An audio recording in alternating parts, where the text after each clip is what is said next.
one power, and there is only one power. That is what this center is all about. We teach that idea. We teach you how to live from that perspective and from that idea. This is a place where we remind you every week that such is the nature of life, that all it asks and all it wants is the opportunity to appear. You're that opportunity, and so am I, and so it is. So whoever you are life itself expressing. That means you are the divine expressing individually in a certain way, individually according to who you are, according to your understanding of yourself, according to what you care about, what you value, and what you pay attention to. So we honor you and we celebrate you. We believe in you because we know who you are. We know you are an expression of the divine life, the divine world, the divine truth moving through you. And your choices of how you express that are your choices, and they are all good and very good. And so, in knowing that, I celebrate you, I celebrate what you're all about. I celebrate your pronouns, I celebrate your self understanding, I celebrate your truth, I celebrate your values. And in doing that, I know that if we were here in person, we would be honoring you for who you are. We would be looking around at you. You're out there on the internet, so I can't see you. But wherever you are, please recognize that I do see you. And I know you because I see through the eyes of spirit into that oneness in which we all live, move, and have our being. So to know a little more about who we are and what we teach, I invite you to watch now a video about our Declaration of Principles.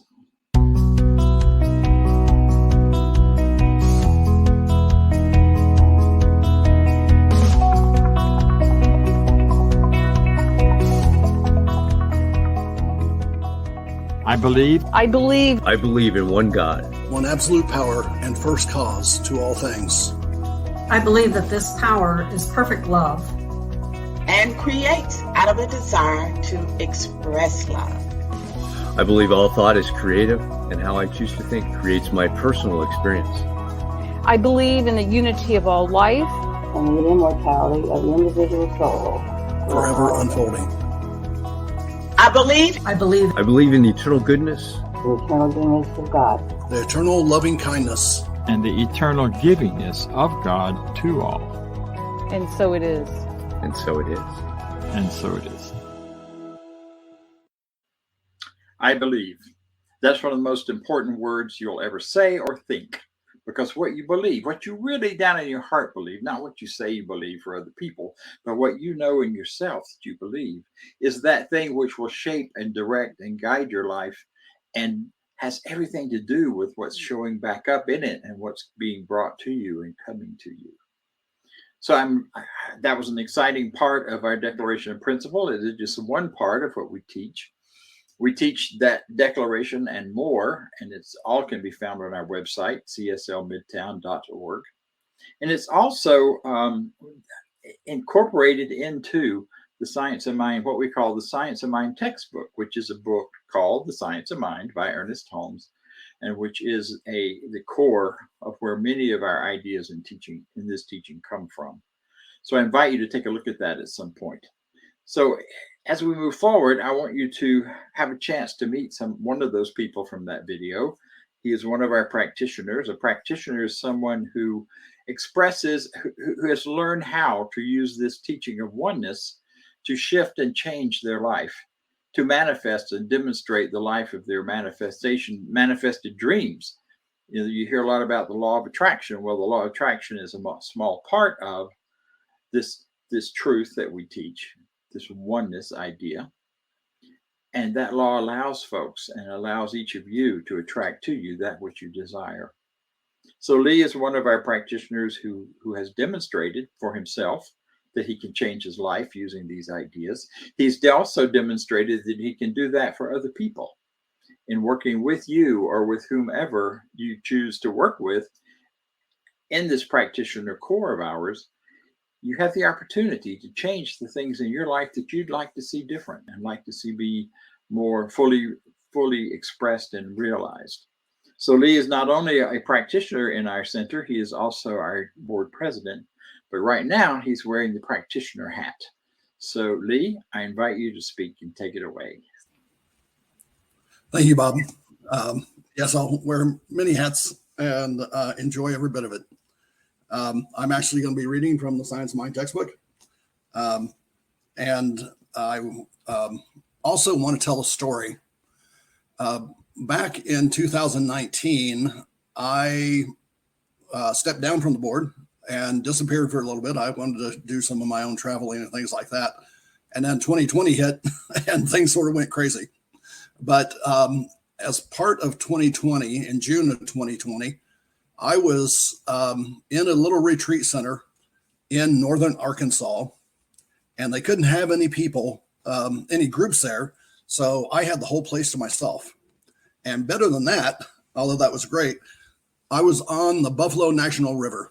And the Buffalo National River is one of the most pristine places in the United States. It was the first national river. There's now a second one up in Virginia or West Virginia. I'm not certain which, but it was beautiful. And I took a 3-night camping trip on a canoe by myself. And at one point, I was just astonished with the silence around me. And I just recorded the sounds of nature as I'm floating down the river with this canoe. And I had gone through a lot of thought and discovery myself. And this is a strange story because I saw this huge blue heron, maybe a 5 to 6 foot wingspan. And this beautiful bird came down, and as it came down across the water, it probably floated at about 5 feet high for the whole distance of the river coming towards me. And it at 5 feet high for about 200 yards. And it went over and landed on a rock that was just barely big enough to land on. And, I had just been thinking there's no sound out here. And out of nowhere, I clearly heard the words, "Nothing happens to you. Everything happens for you." And those words, maybe from the blue heron, maybe from my mind, told me that all is good and that the world is prosperous. And even though I may not know what is happening and why things are happening the way it's happening, it is for my good and it is for our good.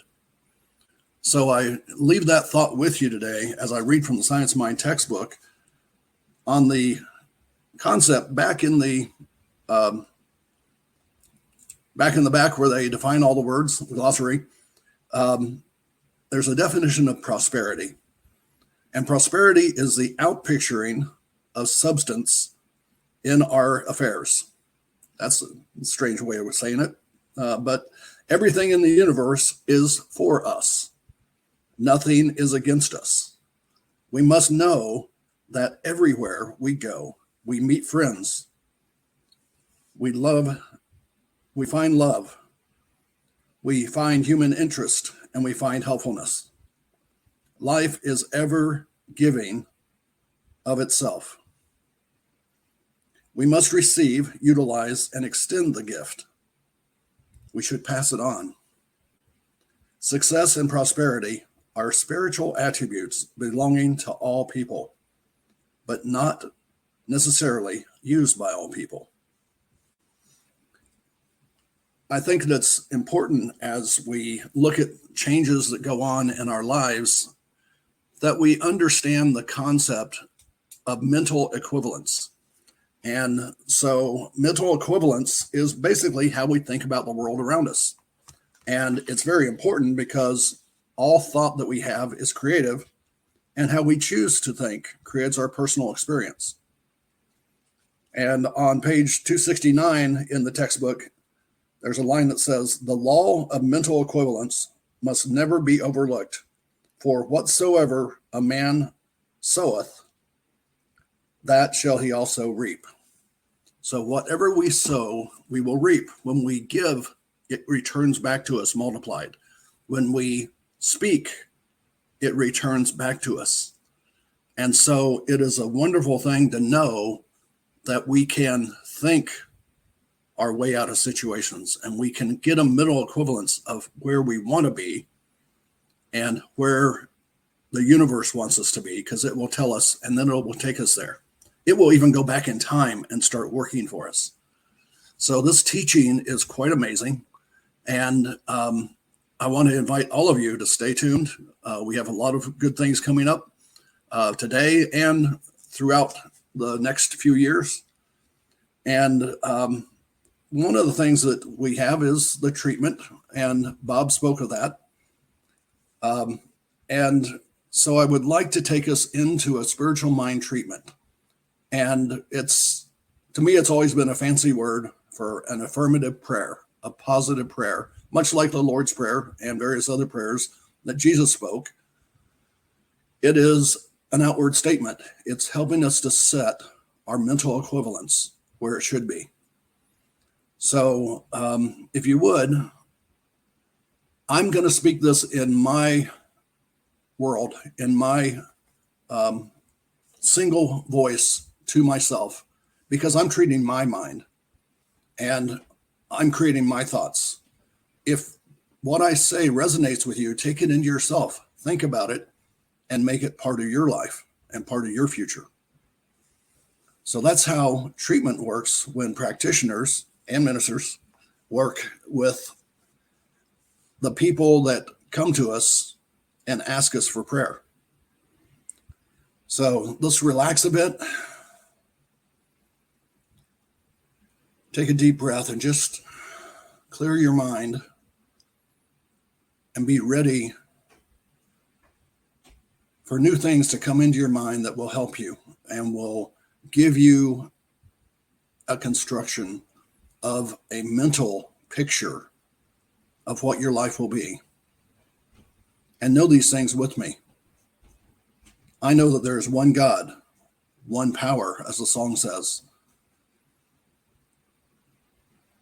That God, that power created everything, and I know this. And therefore, I was created by that power. So I am one with God.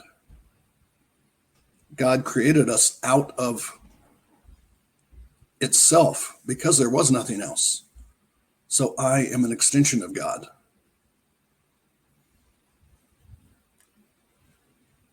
I have an abundant life because as being part of God, I am given everything that I need. All I need to do is picture it and understand it and accept it in my life. That is a law of attraction.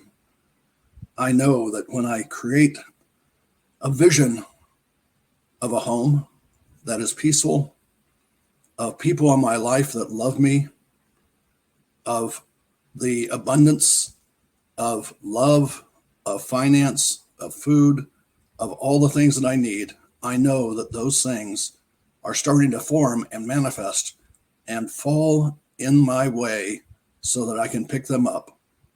Like the old story of manna from heaven, from the Old Testament.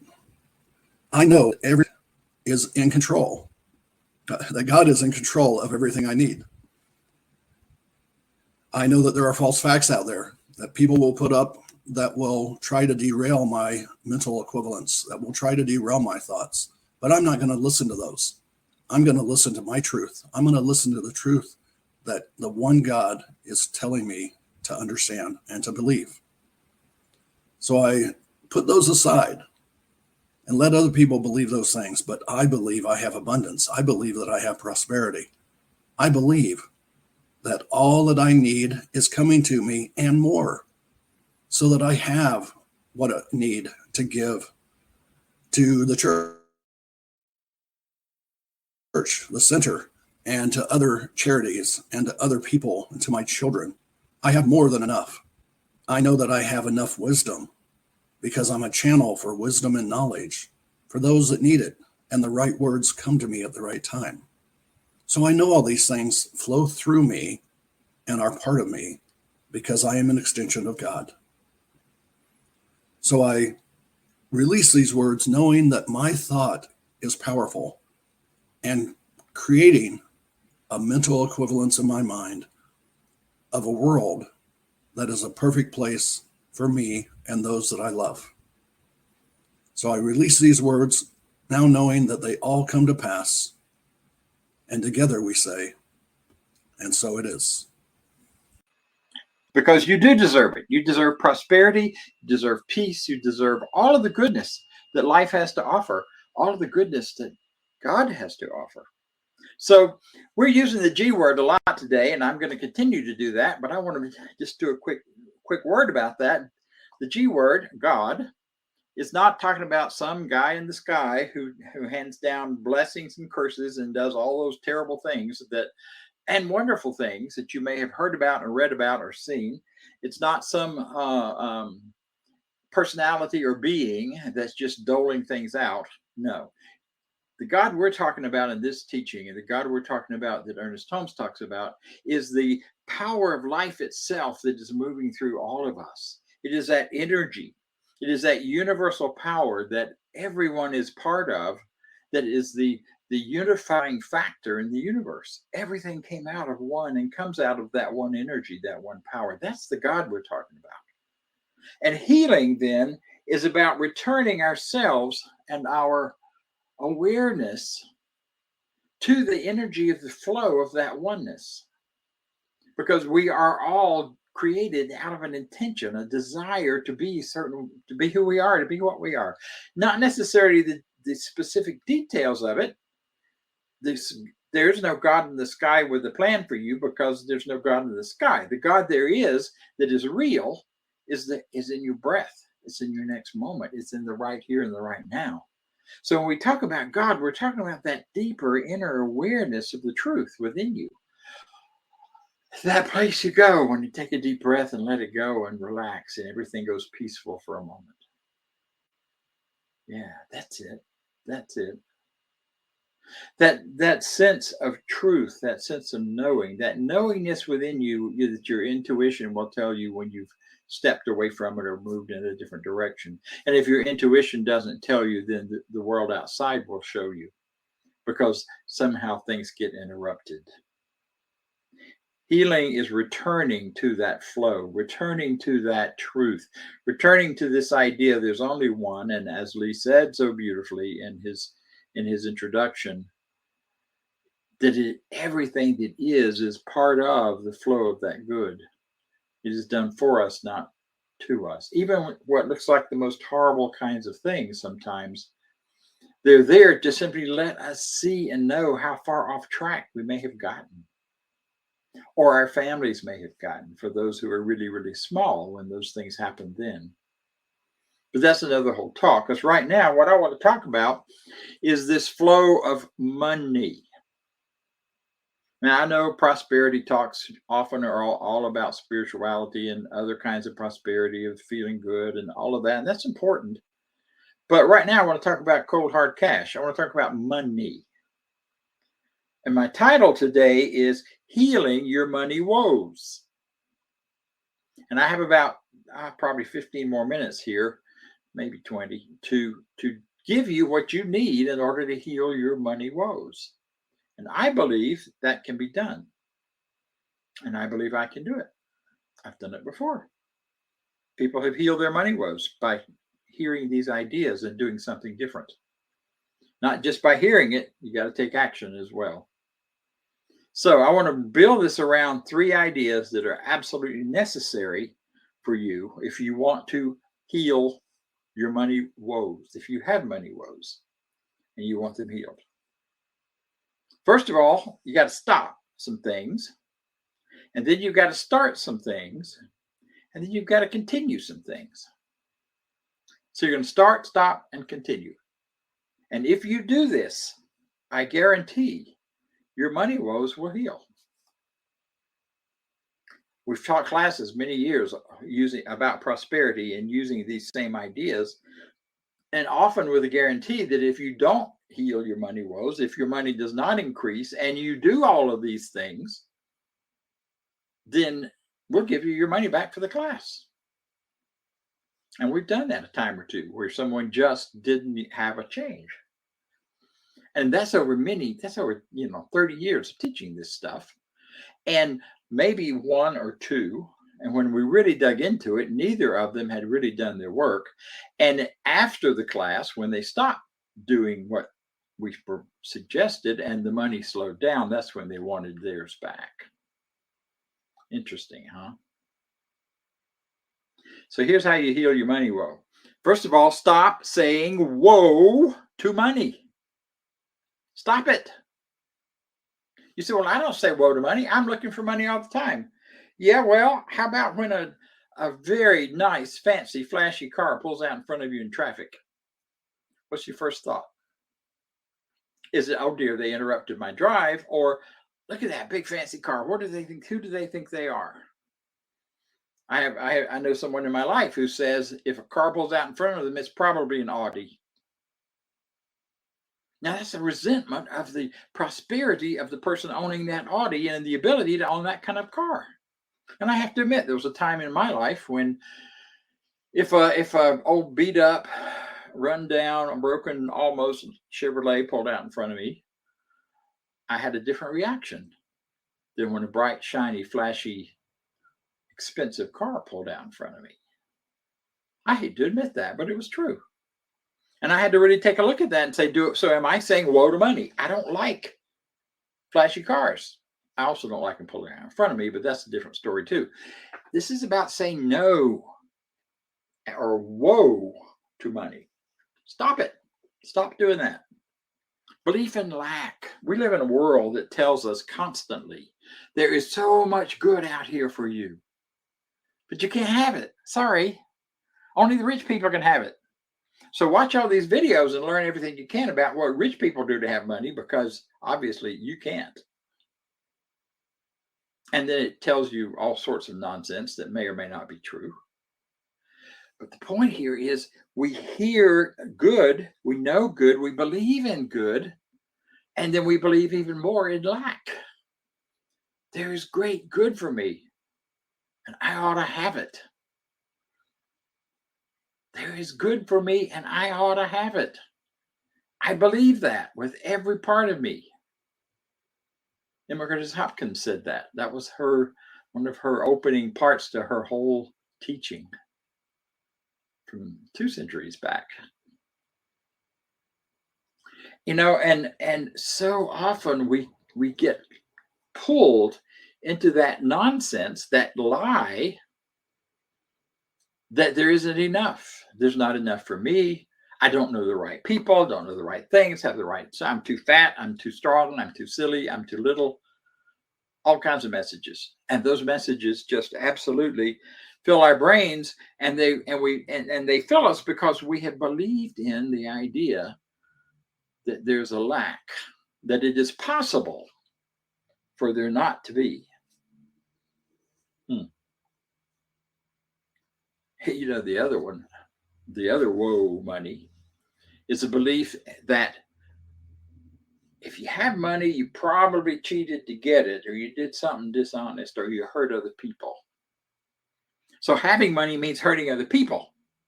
And I don't want to hurt other people, so I'm not going to have any money. That's saying woe to money.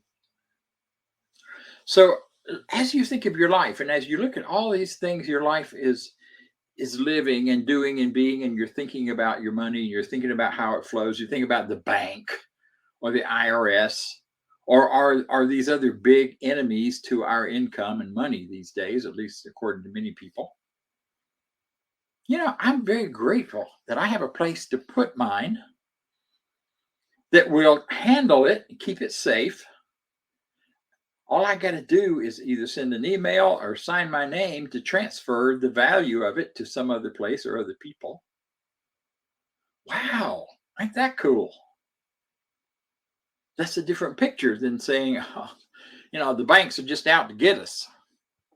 Maybe they are, I don't know. But they're not out to get me, because nothing is out to get me, because there's only one power, and that leads to the second part of this talk. And that is the thing to start. If you haven't already, start trusting the truth of the universe, the truth of life, the truth of this power for good that is in all of us and moving through all of us. This power for good that created you, that put your body together over 5 million or more years. You're not just a right now thing. I mean, our awareness is right now, but this body was pieced together over a long period of time of trial and error to see what worked. Yeah. Wow. Makes me stop. My brain just went quiet for a minute. It's like when I contemplate the fact that I am a forever being and so are you, and that my world and my life is created out of this one energy, this one power, bringing it forth into form and shape with ideas and thoughts and knowledge right now, then I'm going to start spending a lot more time with that idea. If there's only one power and that power is for us and nothing happens to us, but it all happens for us, then I can let go of saying woe to any money. Because money is simply a representative of this goodness of life, this goodness of God. And yeah, we need that representation in our hands and in our pockets. We require it. Need it's probably not true. We don't need it because it's all around us and we've got it. But we require having an ability to utilize it. Yeah. You don't need anything, but you require a number of things. So I'm saying yes to spending time in my consciousness and building those mental equivalents that Lee talked about, which is simply building a set of beliefs in my mind that fit together to be a grounding and a focus of attraction for what I desire. And so I spend time thinking about how rich I really am. I spend time thinking about and noting all of the good in my life. Wow. You say, oh, but you don't understand. I'm missing this and that and the other. Stop. Stop woeing your money. Because every time you do that, every time you say yes, but, you're saying woe to your prosperity. Every time you say or want to say, but Dr. Bob, you don't understand, you're arguing for your limitation. Stop it. Instead, say yes. I learned something a long time ago when I was a teenager. And I learned it, actually, it was kind of preteen. And it was this idea, this thought that I learned in Sunday school. And that thought was, seek ye first the kingdom of God and its righteousness, and all these things will be added unto you. Now, that's old King James Version of the Bible, and I understand that for some people that's a turn off too. But translate it into your current thought and language. Seek first the inner power that is yours, the inner power that is divine and eternal and everywhere present all the time. It is all powerful. It is all the three omnis, all powerful, all present, always present, everywhere, wherever you are, and all knowing. One of the writers of the New Testament, James, said, if you're needing and lacking wisdom, ask for it. Spirit, God itself, is going to bring that to you. Where do you ask? You ask inside. Reveal to me the wisdom of my life right now. How, where, and when do I do the actions that will continue to create the flow of life in a way that brings greater prosperity to me? Ask, not out there, in here. See, we are so prone and so trained to measure our prosperity according to what's happening out there instead of what's going on in here. Yeah. That we missed the mark. We're running around chasing. You know, one of the great analogies for this is that of a lighthouse. You know, in a lighthouse, there's the central light. That's the basic purpose of it. It sits up in a high place so people can see it. You don't hit the rocks and stuff. But the lighthouse flash goes all the way around. And you see the cliffs light up and you see the ocean light up. And if a ship gets too close, you see it light up. And then it goes around all the way around and continues to light up whatever is in its path. But where's the light? It's not out there reflected on the cliffs. It's not anywhere else out and about, but it's in that center place, that place within where the light generates and comes from. The light of your prosperity, the light of your life is not out there. The answers are not out there. They are in here. And it's time, if you have money woes and you're ready to stop them, to turn away from all of that out there and start looking in here and asking yourself, what is the wealth? What is the riches? What is the worth that I am? And that is bubbling up from inside of me. What is my truth? And people have really negative ideas of themselves. Pretty sad, really. Depression, sadness, self-hate. How do you talk to yourself? You know, Bob, you really screwed up this time. You're such a mess. See, in that languaging, that saying that to yourself is coming out of some kind of belief that there's something wrong with you.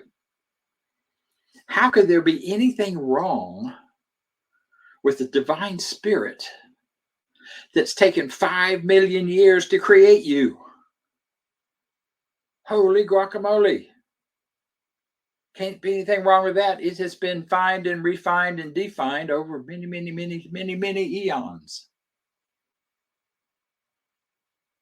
Now, you may have been told, you may have been programmed, you may still be getting those messages. You know, there's something wrong with you because you don't look like a model on television or because you can't afford this or that.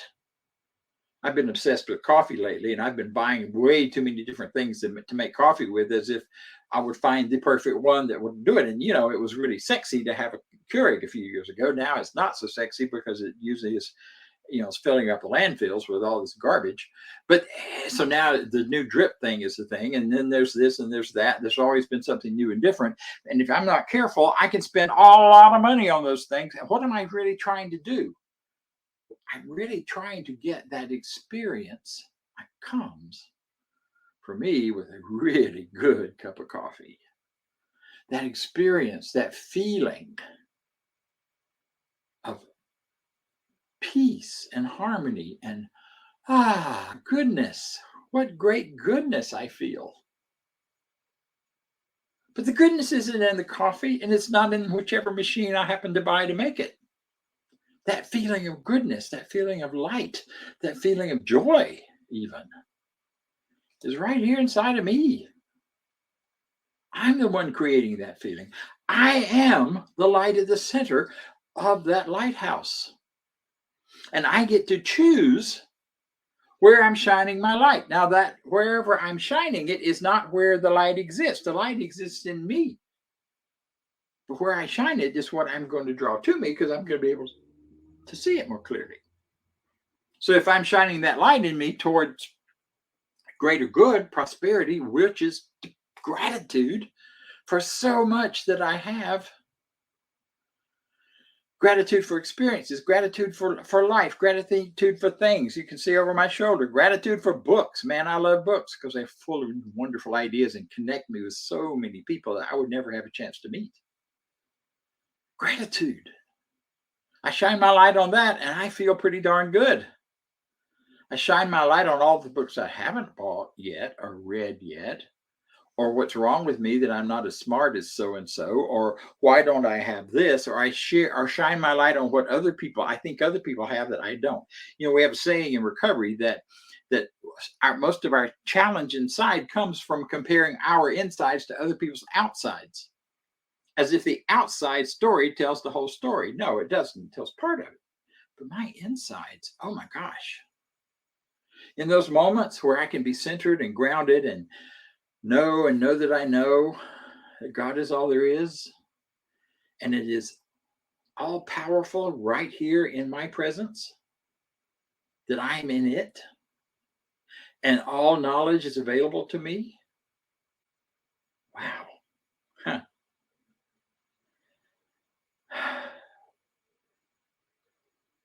Wow. Think about that. Take a moment and let that sink in. So choose carefully, and this is the continue part. Choose to continue shining your light, putting your energy and focus, your mental equivalents, the things you choose to believe in, into those things that you really, really value. Wonder. You suppose I could have that same sense of joy and peace if I drank tea instead of coffee? Sometimes a really nice cold glass of water on a hot day gives me the same thing. What's the real value there? The value is looking for that sense of peace and joy and that sense of I'm okay in the world, I'm taken care of. Wow. See, too often we are just dragged along by all the stuff we're being bombarded with that are telling us to do this and to do that and to feel that and to think that and what to know and how to know it. We're up against, massive computers that are constantly listening to everything we say and do and everything we put out there anywhere and then telling us what we really want, whether it's true or not. So what I'm saying is we need to continue to turn to that truth and power within and then continue to live and choose based on our values and based on what matters to us. What are your values? What do you value? Do you really value the next shiny thing? Or do you value the feeling that comes with it? See, we got to separate these. We got to turn away from the thing out there that seems to have the light and turn to within where the light exists, right here.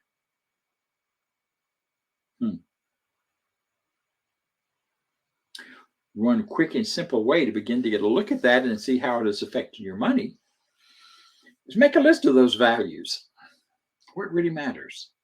And then go through all of your spending and say, is this supporting these values or is it working against it? One of the easy things that happens nowadays is that we can get all caught up. I don't know about you. I love apps. I have to face up and be honest. And so I get caught up in spending apps. And I buy apps and it's $5 here and $2 there and $3 there. Well, I totaled them all up recently and went, oh my goodness, how much am I spending every year on apps? Some things that I don't even look at, but maybe once or twice. And so let go of those things which don't match your values. But you got to pay attention. You got to really look where the light is shining and see where you're shining your light and see where you are, what you are doing, whether it matches or not. So I just leave you with these three. Take a look at what you need to stop. Stop woeing your money. Stop doing those things which say no to money in any shape or form. Start turning within and knowing that this omnipotent power is yours to use always, and you use it by how you think and believe and feel and imagine. That's how you use it. And then you create that avenue through which, that light through which the awareness and the receptivity of those wonderful things that you call good come to you. You have this power. It's available to you because you, my folks, my friends, my dears, whatever words you want to use, you are wonderful. You are expressions of the divine. Don't let anybody ever tell you you're any less than that. And don't you dare tell yourself you're less than that. That's the truth. I let it be, and so it is. Thank you. Thank you for giving me this opportunity. I'm beyond grateful for having the chance to stand here and talk and say what I think and feel and believe and offer good ideas for you every week. I'd like now to introduce our our Mr. Everything. He takes care of our electronics and what have you, and he is also our treasurer. So, Vance, you want to talk about money?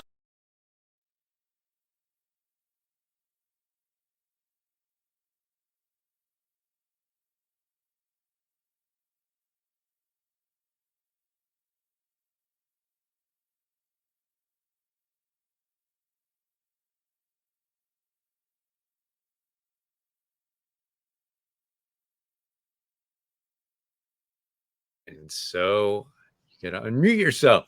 There we go. So thank you, Dr. Bob. That was awesome. So we get in that life of flow, that wonderful talk on prosperity and bringing money into our lives and getting that circulation. So with that circulation, we have a way to donate. You can donate online at cslmidtown.org/donate or scan the QR code and say with me our affirmation of prosperity. I live in a universe of abundance. As I freely and joyfully give, I join in the divine flow. And all that I share with life returns to me multiplied abundantly. And so it is. And now I'll turn it back to Dr. Bob for a special announcement, and have an awesome week. Thank you, Vance. All right. So I do have a special announcement, and that's why I sort of cut myself short today, tried to. The life has brought many changes to me this year and these last few years. And I am very clear in my mind that it is time for me to take a break, to step back. So I am retiring from Center for Spiritual Living Midtown. I have been leading centers for the last 50 years. It is time to take a break. It is time to stop. I'm having a hard time with that idea of retirement, but I'm doing it because I need it. The center needs it. It's that time. This whole announcement has come out in our newsletter. I hope you saw it there. If not, and you're hearing it now for the first time, that's okay. I welcome your responses. I welcome your words as we move forward. Know that my making this decision is in no way means that Center for Spiritual Living is going to cease to be or cease to continue, because it is a life far bigger than mine and has continued to have that life far bigger than mine. So I have real mixed feelings. I'm really sad, and I'm really going to miss the people here, the people I'm connected to, the people I've come to love. And I will keep you in my heart and mind and prayers from now on. You'll always be a part of me and part of who and what I am as I move on to whatever retread or retirement might look like next. I will still be active in Centers for Spiritual Living, but I won't be leading a center anywhere. Thank you for this. Thank you for all of the wonderful times we've had together. I will be here through the end of October. So this is not my last talk. I will be around in 2-3 talks in October, the first Sunday, which we always have in person. I will be there for that. And please plan to join us with potluck at that time. And that's the first Sunday of October. And then the last Sunday of October will be my last Sunday here. And Lee, now our board president, is going to come and tell you a little about what's happening after that. Thank you, Bob. We are going to miss you greatly. And I remember I was actually vice president of the board when Paul Gagne told me, and I was the first to hear, that he was looking to retire. And I had the same feelings when Bob told me that he was looking to retire. I had left for a little bit and come back. As far as being in the board, I've always been connected to the center here, and I always will be. And so we have a team that was put together about 3 months ago to help with transitioning. Bob had not decided when he was going to retire, but he had decided that he was going to retire from CSL Midtown.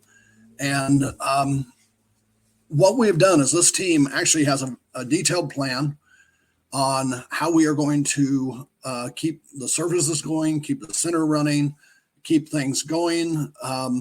And we will be bringing in guest speakers until we get a new minister. And those speakers are connected to us through CSL. And so they have a whole system to help us be successful in transitioning the center when a minister leaves. So I just wanted to come in and reassure everybody that we're still here. We're going to keep going. Also to ask everybody to keep coming to the services and keep giving donations to the center. We are going to have some more emails coming out. We're finalizing things. The team has been meeting every week. And so for almost 3 months now. And it's just a great team. And if some of you would like to be on that team, we could use some more help, especially one of the areas where we need some help is someone to lead the marketing effort for CSL Midtown. And so I would like to put that request out there. We are going to be putting together an interview team. And so we'll be looking for people that have experience interviewing, and we'll be selecting a handful of people. It's not going to be 20 or 30 people. And then we'll also have a way of getting it down to just a few candidates that will be interviewed by the larger team. And then the board will be making decisions as to when they come on board and how that works. So a lot of exciting things happening. These are all good things. It's good for Bob and Reverend Deen, and I will miss him greatly. I'm sure that he and I will continue to be connected since we're both here in Atlanta. But I just wanted to reassure everybody that this is amazing stuff that's going on. It's all positive, and you have a good team taking this forward. So I'm complete, and I'll turn it back to Bob, I guess. Thank you. Wow. All right. Breathe deep. There's a lot of information to take in a short amount of time here. However, I do want to add one thing. It is the whole congregation that hires and fires the minister. The board will make recommendations to you, but if you are a member and are part of, or if you would like to become a member, go to our website and take a look and decide whether you want to do that. The quick and easy way to do that is to pledge to give something every month, every week, whatever you can do. That will help to put you on the membership list. And we need to get as many of you who are engaged and involved on that membership list as we can, because you will be deciding, you will be the ones who will decide who the next minister will be, even though all the background work will be done by this committee, the search committee, and then the board. But then 2 or 3 candidates will be brought to you to choose. That is not a process this center has done before. I'm excited on behalf of the center for you to have that opportunity this time to really choose your minister among the choices that might be available at that time. So please stay involved, keep contributing, because all that you see that we're doing, bringing in new guest speakers, all of those things cost money.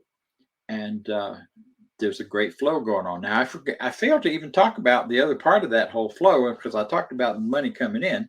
Money going out is one of the ways to prime the pump for the money coming in. Do that. Consider it. And consider us a place where you would give freely, because this is a place where the truth is spoken. Join me, if you will, now in our closing affirmation, and we'll read it together.